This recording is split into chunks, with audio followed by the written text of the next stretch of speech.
કોક એક માણસના લીધે આખા કુટુંબની શાંતિ જો ખોરવાતી હોય તો શાસ્ત્રકાર નીતિકાર કહે છે ઈ એક માણસનો ત્યાગ કરો.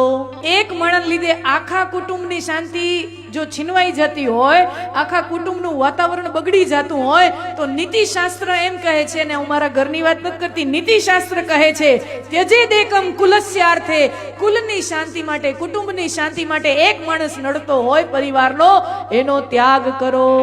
અને બીજા બધા શું કીધી રહ્યો?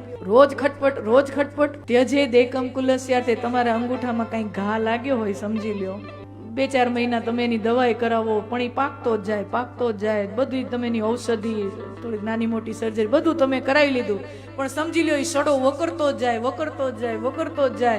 પછી ડોક્ટર તમને શું કહેશે કે આટલો ભાગ છે ને એ કાપી નાખો, નતર આ બધું સડી જશે. તો પછી આ બધું બચાવવા શું કરે? સમજદાર વ્યક્તિએ શું કરવું જોઈએ? આટલો સડેલો ભાગ બીજું સાચવવા માટે એટલો સડેલો ભાગ ત્યજેદેકમ કુલસ્યાર્થે ગ્રામસ્યાર્થે કુલમ ત્યજેત. આખા ગામની શાંતિ, આખું ગામ બધું સંપમાં એકતામાં વ્યવસ્થિત ચાલતું હોય, પણ એકાદો પરિવાર એવો હોય જેના લીધે આખા ગામની શાંતિ જો ખોરવાતી હોય તો નીતિશાસ્ત્ર કહે છે ઈ પરિવારનો આખા ગામે ત્યાગ કરવો જોઈએ.